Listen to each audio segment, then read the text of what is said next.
Ryan Seacrest here. When you have a busy schedule, it's important to maximize your downtime. One of the best ways to do that is by going to ChumbaCasino.com. Chumba Casino has all your favorite social casino games like spin slots, bingo, and solitaire that you can play for free for a chance to redeem some serious prizes. So hop on to ChumbaCasino.com now and live the Chumba life. Sponsored by Chumba Casino. No purchase necessary. VGW Group. Void where prohibited by law. 21 plus. Terms and conditions apply. Nuestro monumento prehistórico más destacado ha constituido un gran misterio durante siglos. Se ha escrito mucho acerca de Stonehenge.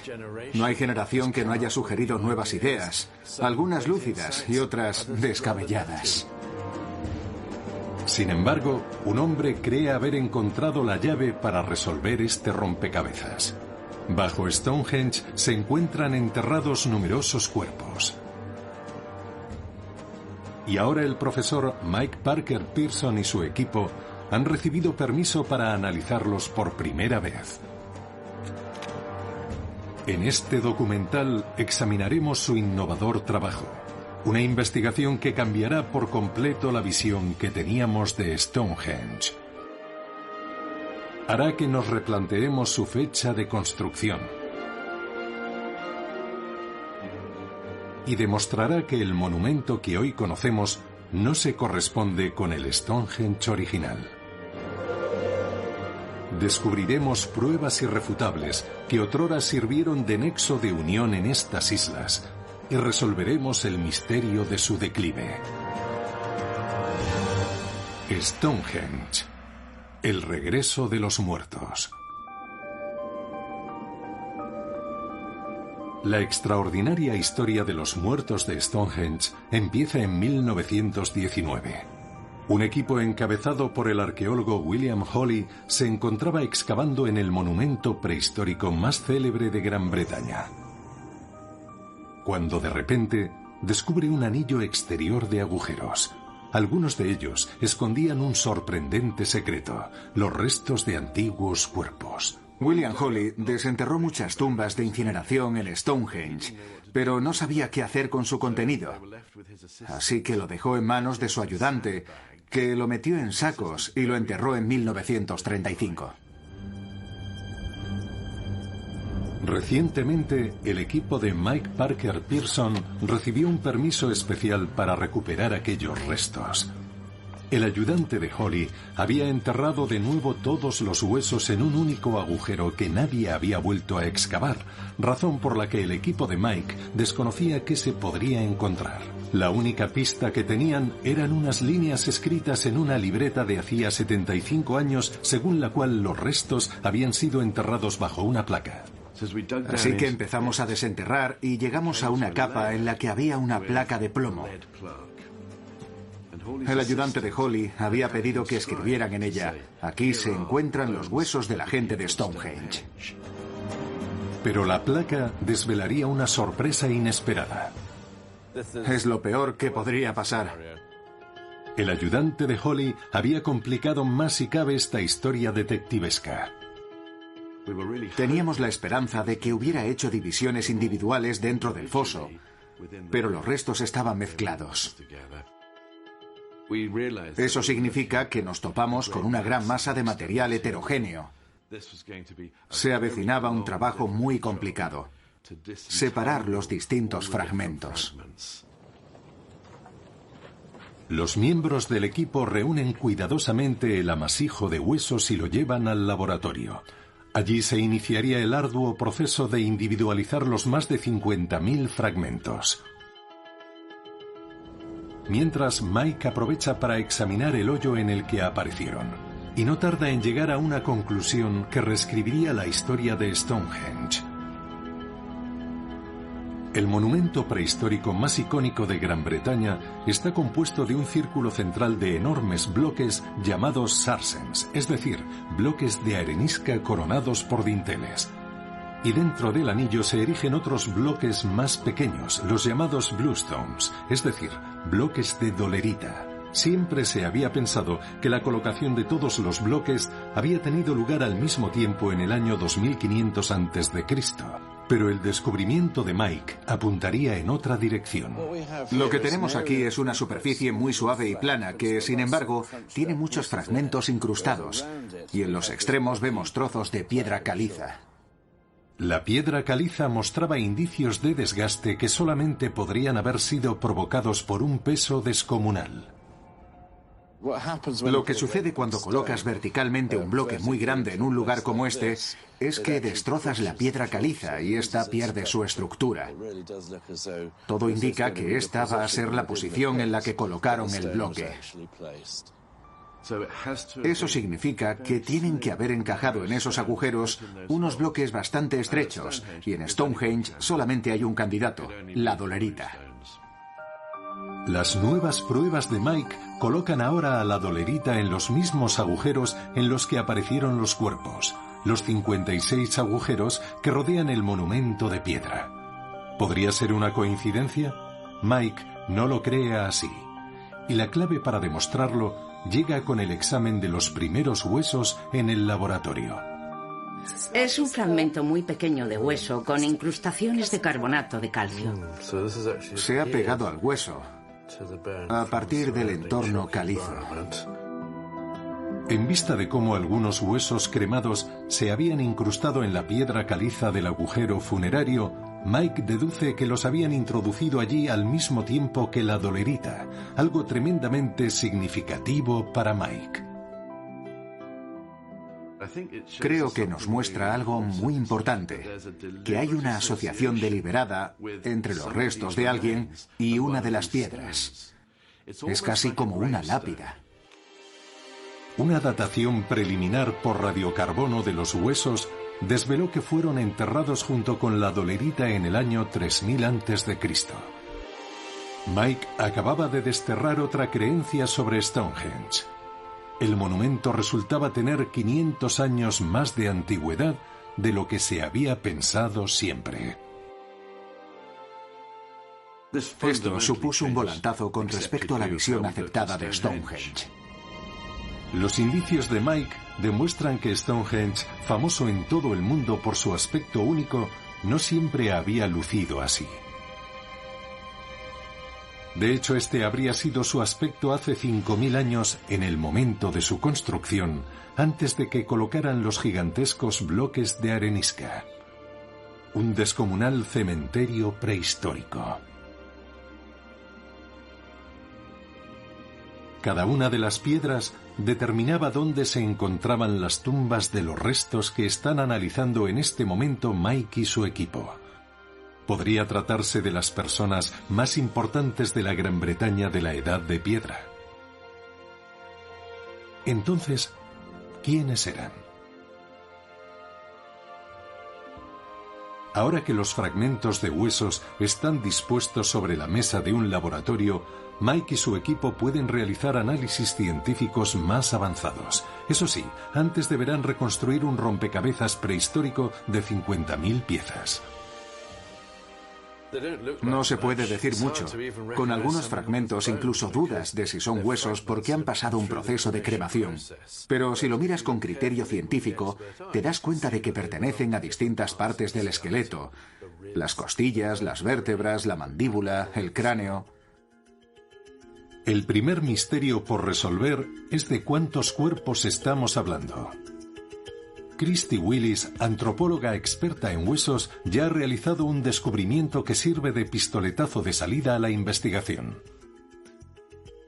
Los huesos más abundantes que hemos encontrado en el yacimiento han sido huesos del oído, del izquierdo y del derecho. Y gracias a eso podemos diferenciar a los individuos.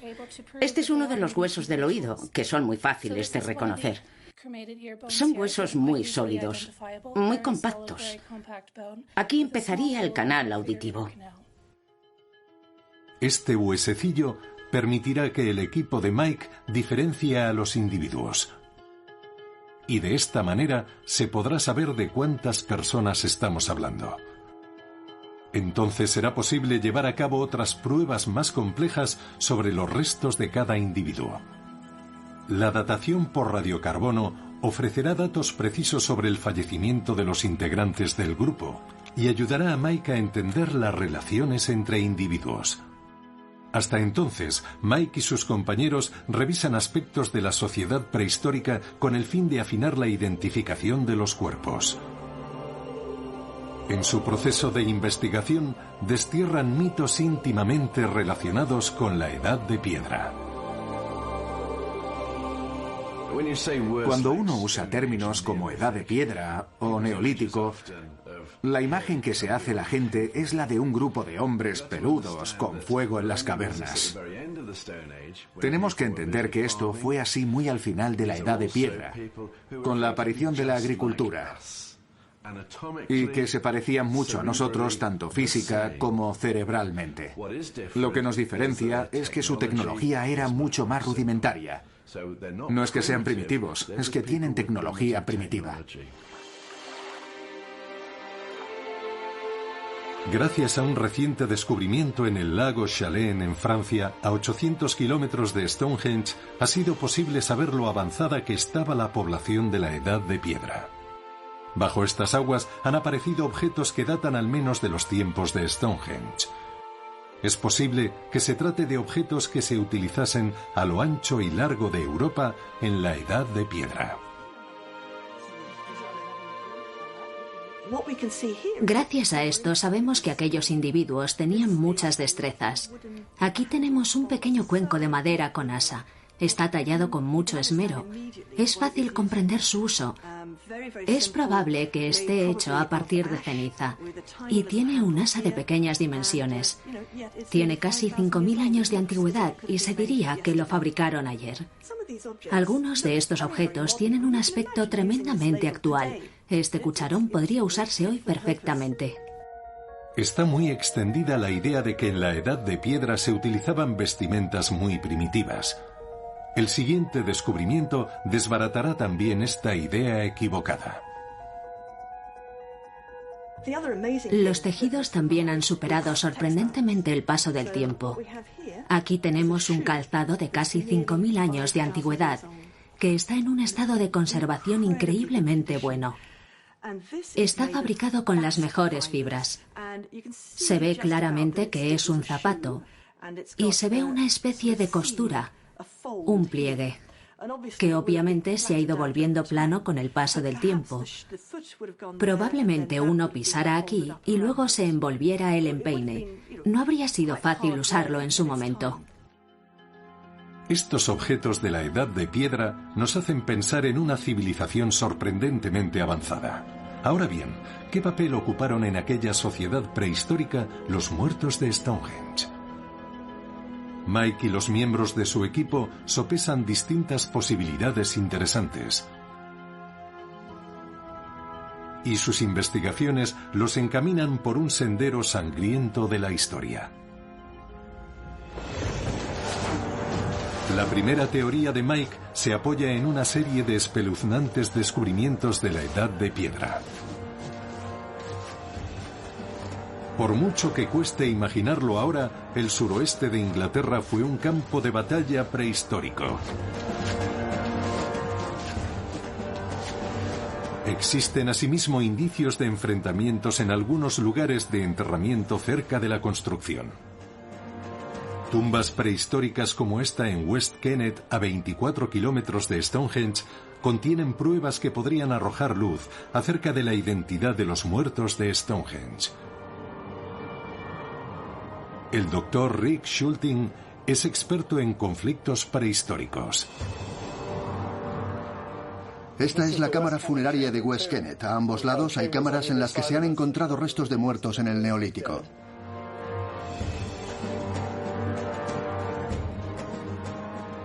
La mayor parte de los restos humanos del Neolítico proceden de espacios como este. Estas eran las fosas comunes y estas son las pruebas que analizamos. En algunas ocasiones hemos encontrado indicios de heridas mal curadas, como por ejemplo este caso. Es una réplica de un cráneo con una herida sin curar. Son lesiones habituales en aquel periodo.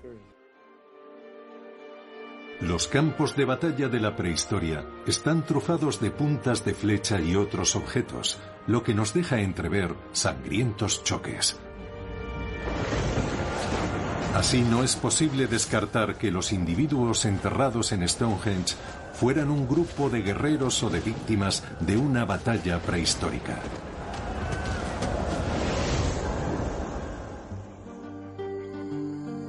Pero Mike tiene una segunda teoría. Entre los huesos cremados de los cuerpos encontrados en Stonehenge, su equipo ha dado con dos pistas que sugieren que el grupo de individuos enterrados desempeñaba un papel muy distinto en la sociedad de la Edad de Piedra. Podemos ver, a partir de los restos, que esta estructura encajaba en este extremo. Obviamente, la madera se consumió hace mucho tiempo, pero esto nos da una idea del tipo de persona que habría tenido uno de estos objetos en los tiempos de la prehistoria. Si quisiéramos establecer un paralelismo con la actualidad, hablaríamos de un cetro o de un mazo de los que se emplean para la apertura del Parlamento. El hallazgo de la cabeza de un cetro en estos enterramientos nos indica que se trata de un individuo que ostentaba autoridad. El segundo descubrimiento nos aporta información útil sobre la posible identidad de los muertos de Stonehenge. Otro de los objetos encontrados fue una pequeña taza de cerámica que tenía un lateral quemado, así que quizás se trate de un quemador de incienso. Esto nos da una segunda pista, que quizá fueran individuos con un rol religioso o bien autoridades de algún ritual. Si Mike está en lo cierto, estos huesos podrían ser los restos de los líderes espirituales de una orden religiosa de la Edad de Piedra.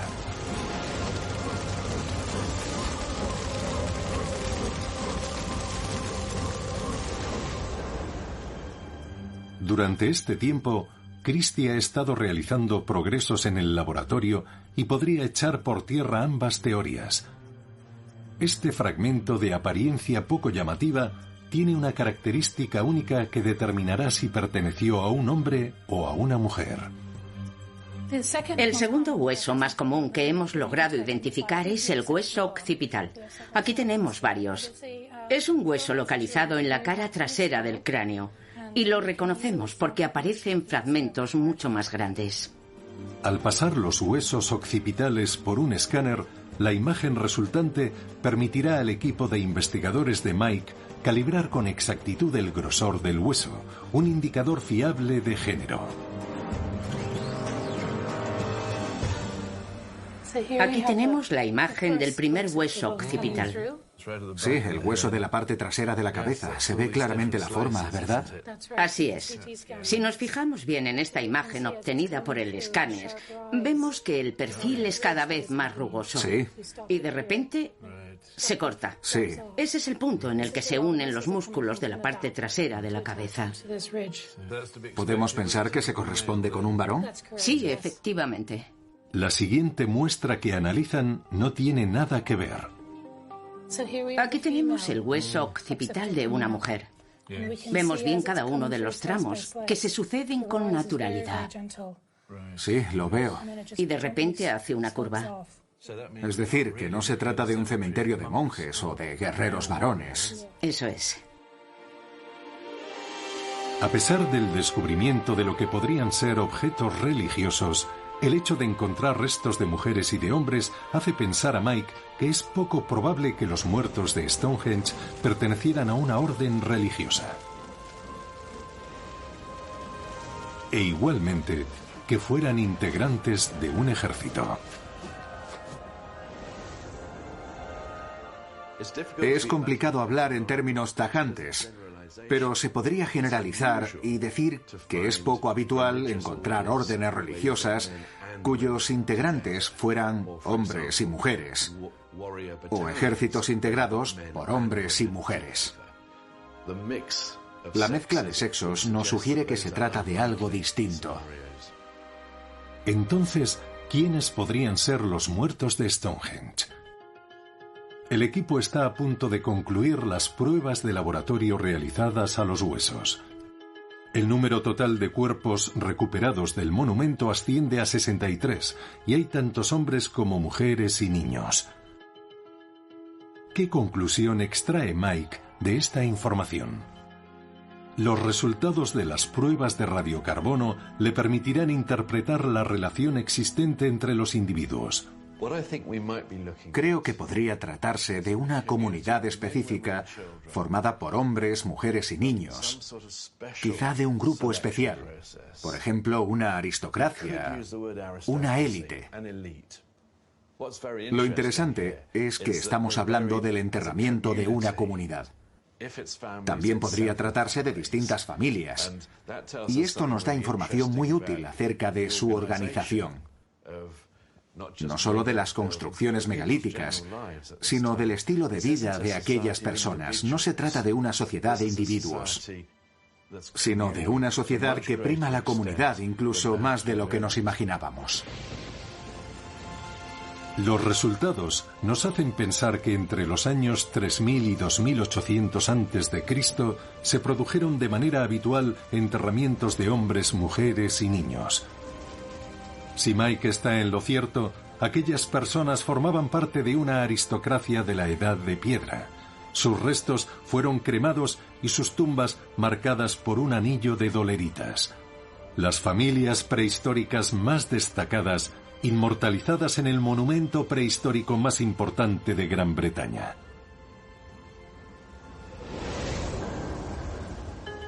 Pero, ¿por qué aquí? ¿Qué tiene de especial esta localización?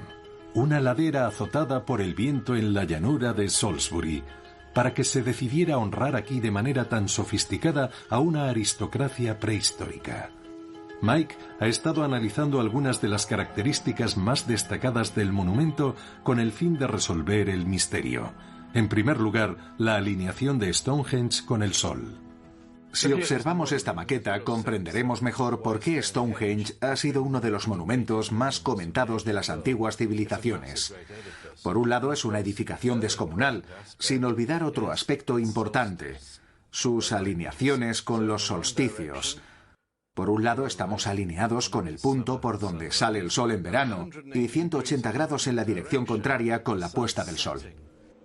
Los visitantes de Stonehenge siguen comprobando en la actualidad que el punto por donde sale el sol en verano y el punto por donde se pone en invierno están perfectamente alineados a través de los bloques centrales, algo que no puede ser una coincidencia.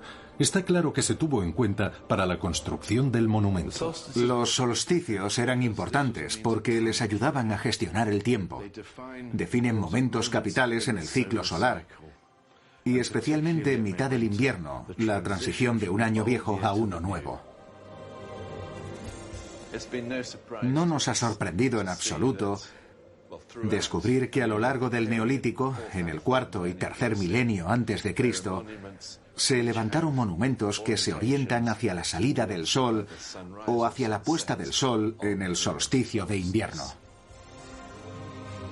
De hecho, numerosos monumentos prehistóricos fueron construidos teniendo en cuenta esta orientación. Sin embargo, Mike tenía la corazonada de que la localización de Stonehenge poseía un rasgo natural que lo diferencia claramente de otros enclaves prehistóricos. Las pruebas vieron la luz cuando decidió investigar la antigua vía que conducía al monumento. Esta es la ruta que conducía hasta el monumento de Stonehenge. Se componía de una zanja a cada lado y de una ladera, y habría otra ladera paralela. Desde entonces, la avenida ha crecido y solo es posible discernirla a vista de pájaro. Sin embargo, hace tiempo que se da por hecho que esta ancha vía horadada en el terreno era la escogida para llegar al monumento.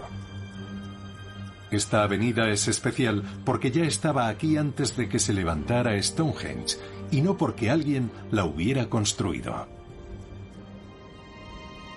Mike cree que a finales de la última glaciación, probablemente un curso de agua procedente de una pequeña colina creó dos canales paralelos en el suelo calizo.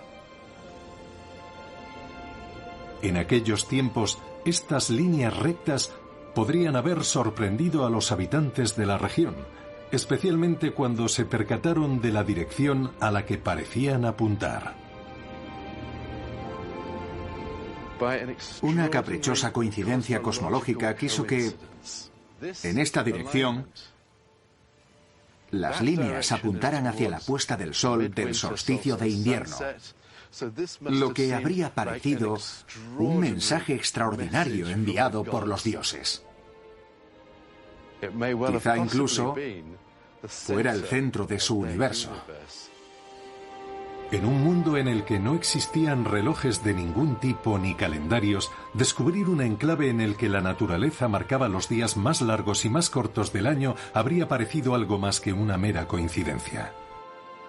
Es probable que los habitantes de la Edad de Piedra consideraran que este era un lugar especial, tanto que lo habrían escogido como el enclave idóneo para levantar un cementerio dedicado a sus ciudadanos más ilustres.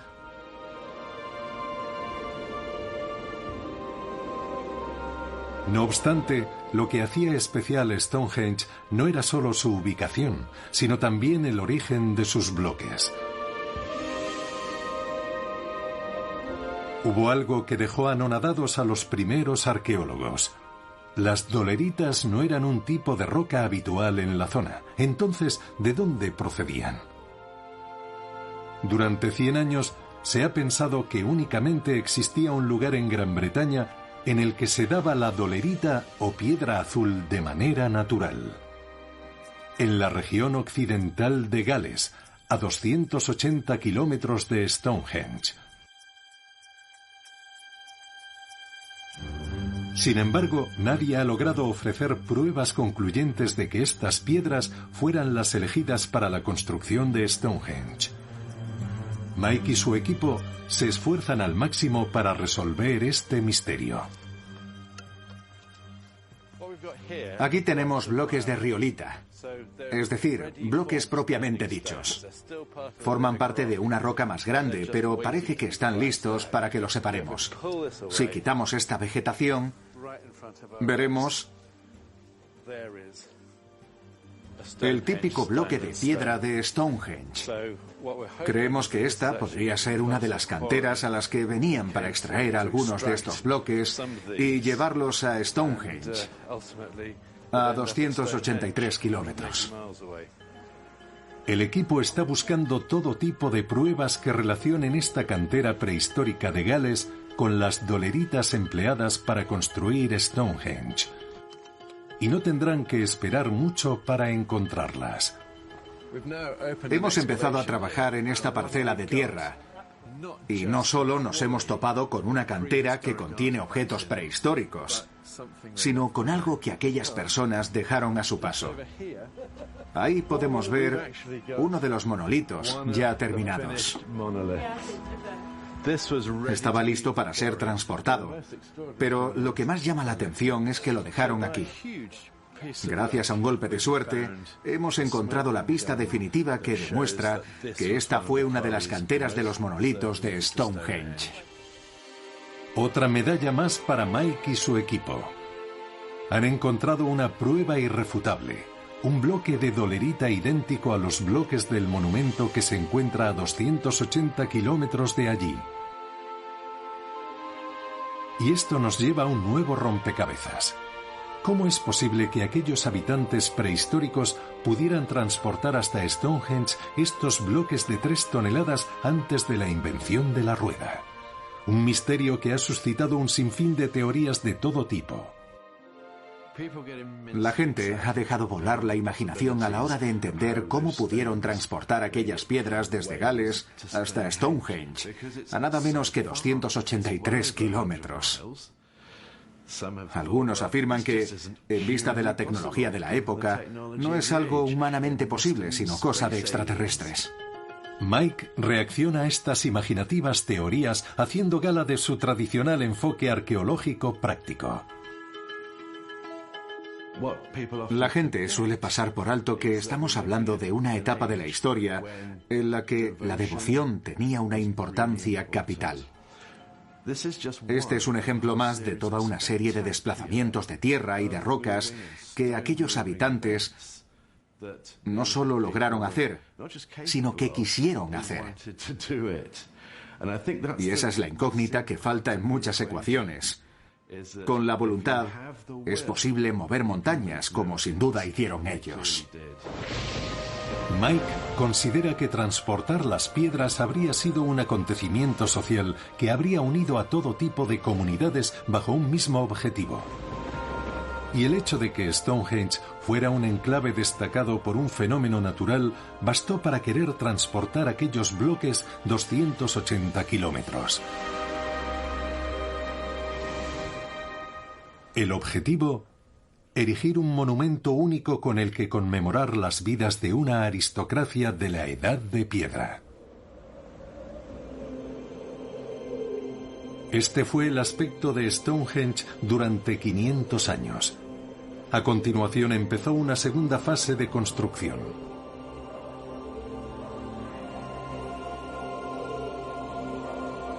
Unos inmensos bloques de arenisca fueron trasladados desde canteras situadas a 30 kilómetros e instalados aquí, transformando así por completo el aspecto del enclave. Tiene que haber hecho falta una gran mano de obra para llevar a cabo esta construcción. Este es uno de los grandes monumentos de la Europa prehistórica. En total, más de 2.000 toneladas de piedra fueron extraídas, esculpidas, arrastradas y puestas en pie para completar esta fase de la construcción. El resultado final es la icónica apariencia que conocemos hoy. Durante mucho tiempo, los arqueólogos han centrado su atención en la descomunal obra de ingeniería que habría sido necesaria para completar esta segunda fase. Pero ahora Mike Parker Pearson y su equipo saben que esta historia de ingeniería esconde más de lo que imaginaban, y es gracias a un descubrimiento realizado a 3 kilómetros del monumento.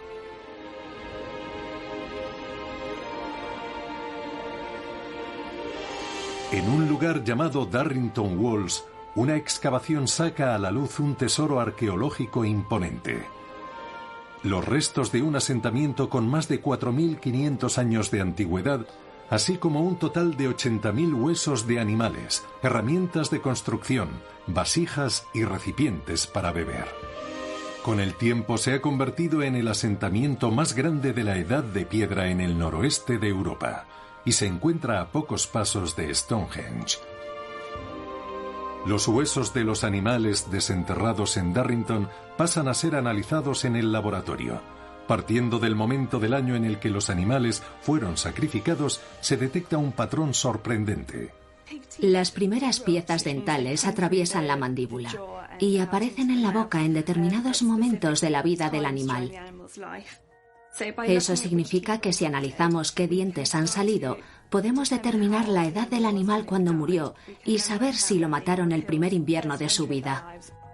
Un análisis de los dientes demuestra que la mayoría de animales nacidos en primavera eran sacrificados a mitad del invierno. Lo que nos cuentan los huesos de los animales es que Darrington Walls no era un asentamiento cualquiera a lo largo del año. Había momentos concretos del año en los que los habitantes consumían esas cabezas de ganado, esos cerdos. La gente no llevaba una botella, sino una vaca o un cerdo. Sabemos que iban allí a mediados de verano y a mediados del invierno. Momentos del año que sabemos que definen la arquitectura de Stonehenge. Todas las pruebas apuntan a que los animales eran sacrificados para conmemorar el solsticio de invierno que se veía desde Stonehenge. Y eso sucedería exactamente durante la segunda fase de la construcción del monumento. Es decir, que Darrington fue sin duda un campamento de obreros que operaban en Stonehenge, donde la mano de obra aumentaba los días previos a los solsticios. Si bien, llegado el momento, dejaban las herramientas y festejaban. En Darrington también se desenterraron miles de fragmentos de vasijas.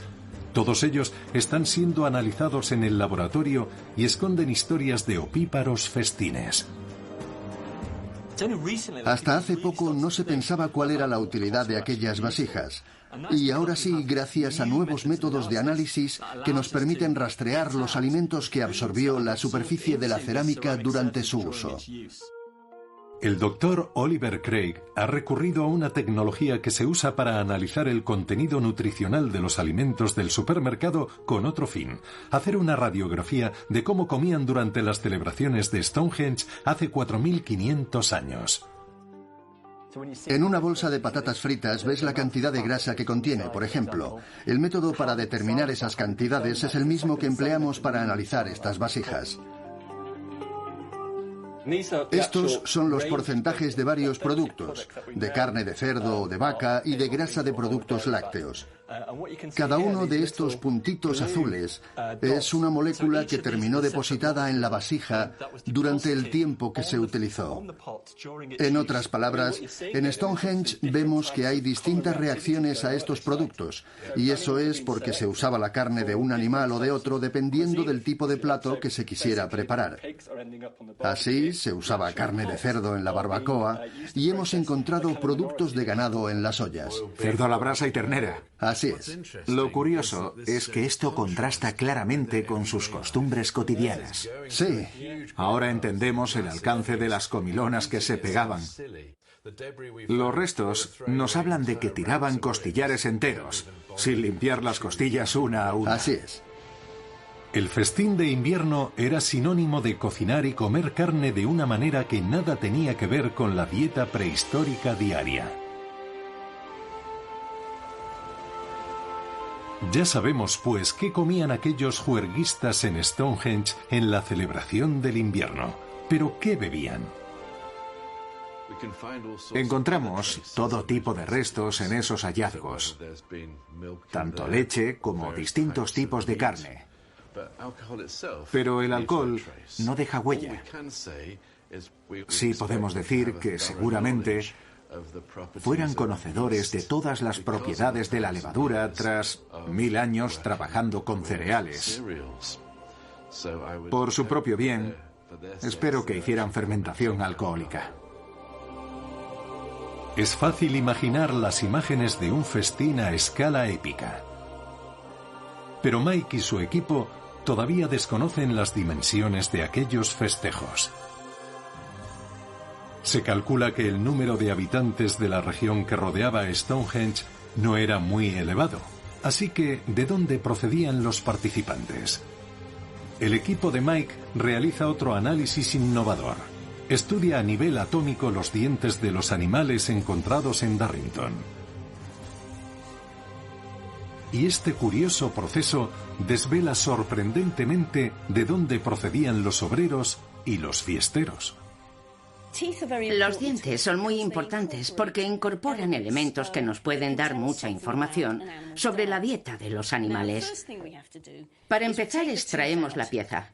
Luego limpiamos la superficie y cortamos una sección. A partir de ahí, cortamos un pequeño fragmento. Las muestras con las que trabajamos son de este tamaño, es decir, con una muestra limpia de esmalte. Esto lo disolvemos en un laboratorio químico porque nos permite separar el estroncio de los demás elementos que no nos interesan. Cuando los arqueólogos analizamos la composición de las piezas dentales, podemos emplear la composición isotópica del estroncio para descubrir dónde vivió el animal durante el tiempo de formación de los dientes. Los isótopos del estroncio varían de un lugar a otro y cada uno deja una huella distinta. Estos átomos entran en la dieta a través del agua que se bebe y quedan atrapados en los dientes y en los huesos. Los análisis ayudan a descubrir la procedencia de cada animal y, por ende, hasta qué punto sus propietarios estaban dispuestos a recorrer grandes distancias para participar en las celebraciones de Stonehenge. Este es el mapa británico de isótopos de estroncio. Sí. Aquí vemos las distintas composiciones del isótopo de estroncio en Gran Bretaña. Darrington Wells está en los tonos azulados, ¿verdad? Sí, en el color azul claro. En los análisis comprobaremos qué animales habían pastado en esa zona. En color azul claro. O en una zona adyacente. Lo esperable sería que todos nuestros animales procedieran de estas zonas azuladas y verdes. Así es. Y si ahora analizamos los datos de Darrington Walls, descubrimos mucha información. Mira estos tonos anaranjados y rojizos. ¿De dónde crees que proceden? Tienen que venir de más lejos. La mayoría de regiones en las que podrían encajar mejor esos valores están en Escocia. Allí encontramos rocas muy antiguas que generarían estos valores. Está en el otro extremo del país con respecto a Stonehenge. Sí. Me deja sin palabras. Sí. Este innovador proceso saca a la luz un hecho extraordinario: que los que participaban en aquellos trabajos y festejos procedían de toda Gran Bretaña.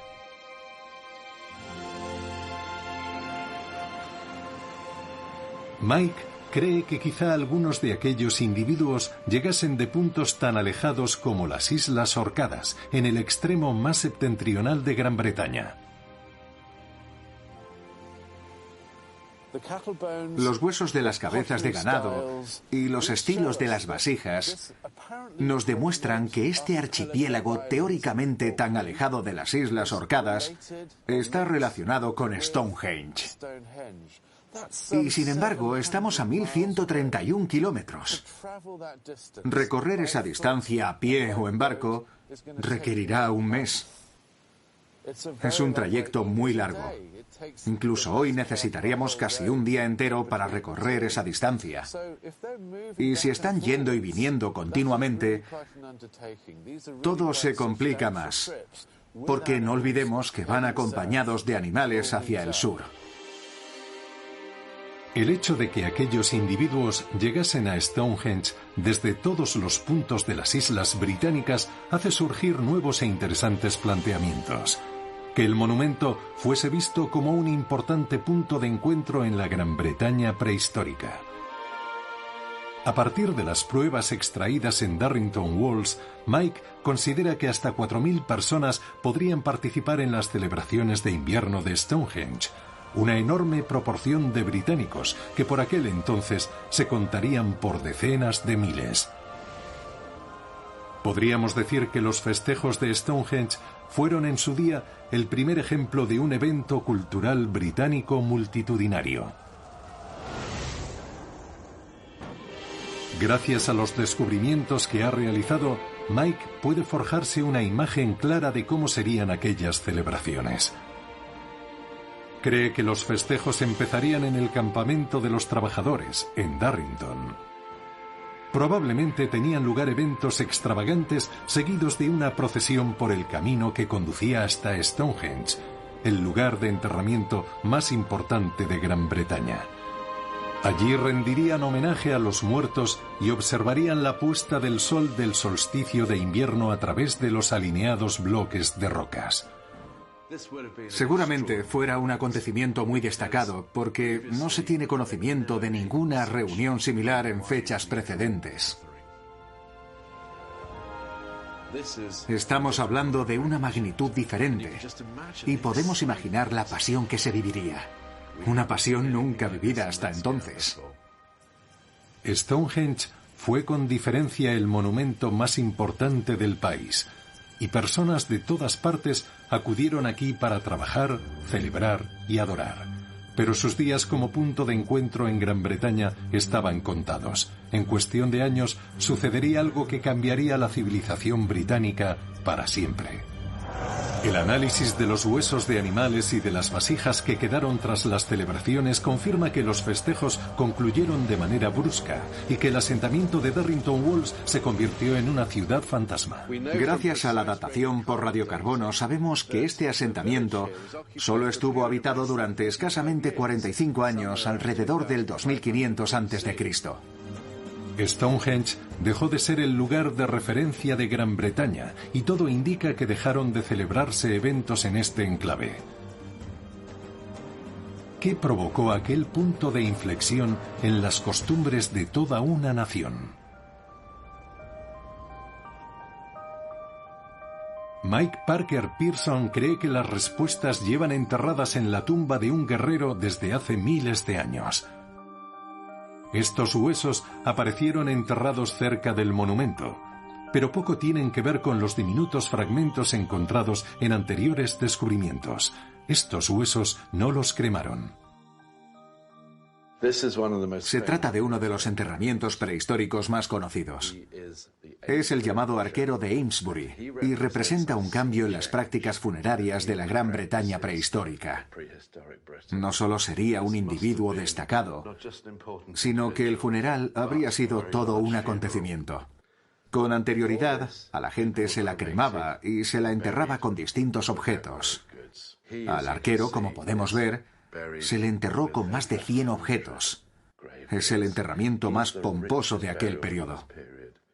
Estas tradiciones funerarias tan diferentes no solo son sinónimo de un cambio social, sino que hacen pensar en la aparición de un pueblo totalmente nuevo en Gran Bretaña, un pueblo que los arqueólogos conocen como el pueblo del vaso campaniforme.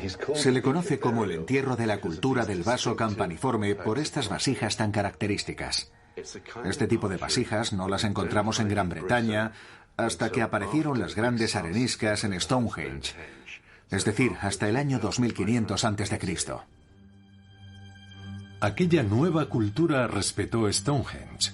De hecho, reservó la zona que rodeaba al monumento para sus enterramientos más importantes. Pero se produjo un cambio radical en cuanto a su manera de honrar a los muertos. Este es un túmulo semicircular. Es un montículo funerario de los tiempos de la cultura campaniforme y se remonta al año 2000 a.C. Es un lugar donde enterraban los cuerpos sin haberlos incinerado antes y sobre el cuerpo levantaban un montículo. Sabemos que Stonehenge fue importante para la cultura campaniforme porque los túmulos están distribuidos por todo el enclave. Algunos están tapados por árboles. De esta manera, comprobamos cuánto significaba Stonehenge para ellos cientos de años después de su construcción. Sin embargo, la disposición de los muertos de la cultura del vaso campaniforme es distinta con respecto a las prácticas funerarias de pueblos anteriores. Las 63 cremaciones de Stonehenge estaban dispuestas en círculo y ninguna tumba destacaba más que otra. Sin embargo, esta cultura honraba a sus muertos de manera muy diferente. Al contrario que las 63 cremaciones de Stonehenge, que están enterradas bajo un único monumento, esta cultura construía un monumento por persona.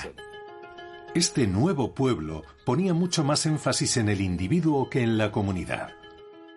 ¿Quiénes eran, pues, los misteriosos miembros de esta cultura y de dónde procedían? El hecho de que no cremaran a sus muertos es todo un regalo para el equipo de investigación de Mike. Gracias a que los restos no están carbonizados, los científicos pueden determinar con éxito los isótopos químicos en los dientes y en los huesos y así arrojar algo de luz sobre los orígenes de la cultura del vaso campaniforme. Se trata del mayor estudio jamás realizado sobre restos prehistóricos. Mike y su equipo desentrañan los misterios de 360 cuerpos de la comunidad del vaso campaniforme encontrados en el Reino Unido. Estamos extrayendo rastros de distintos elementos químicos que nos darán información sobre el tipo de clima en el que vivían aquellas personas, así como el tipo de geología en la que vivían, el entorno y el tipo de alimentos que ingerían. Y con todas esas pruebas podremos reconstruir su hábitat.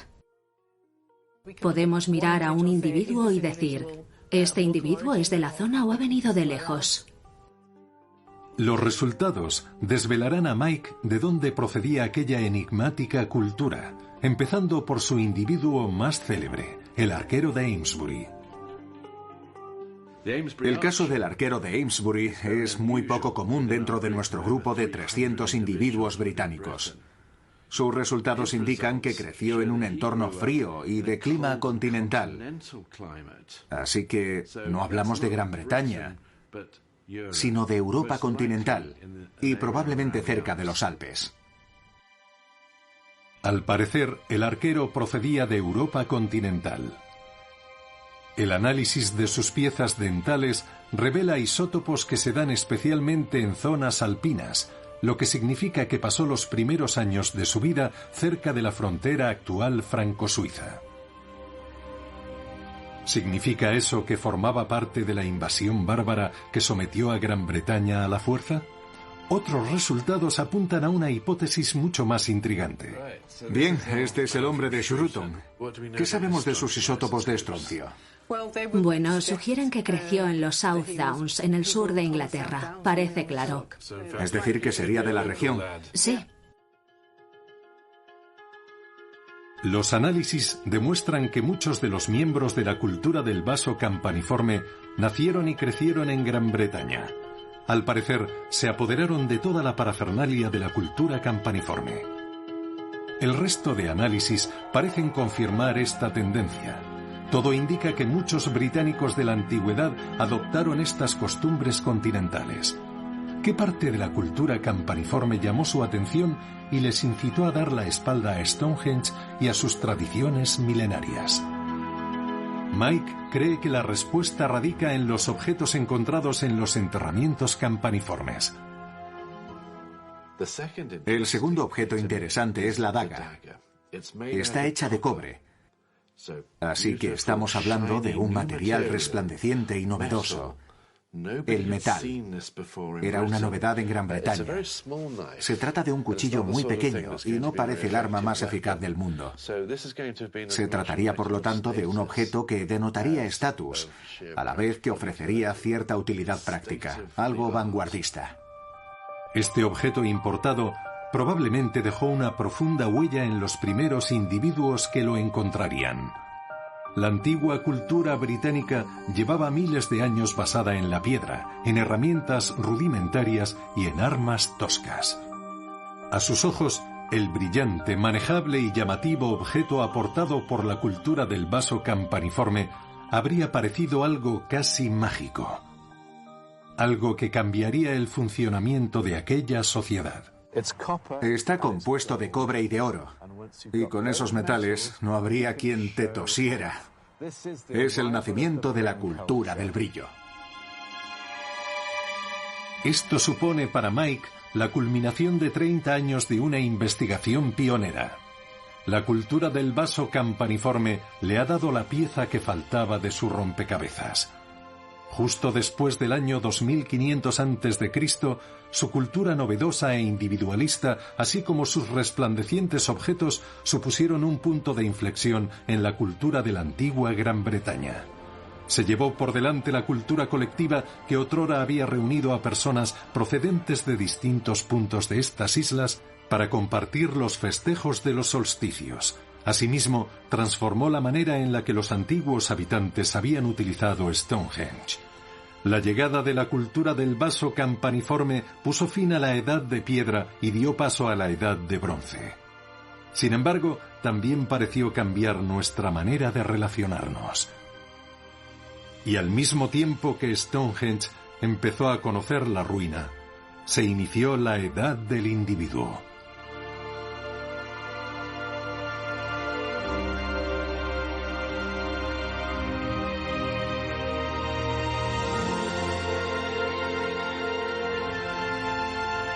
Step into the world of power, loyalty, and luck. I'm gonna make him an offer he can't refuse. With family, cannolis, and spins mean everything. Now, you wanna get mixed up in the family business. Introducing The Godfather at ChumbaCasino.com. Test your luck in the shadowy world of The Godfather slot. Someday, I will call upon you to do a service for me. Play The Godfather now at ChumbaCasino.com. Welcome to the family.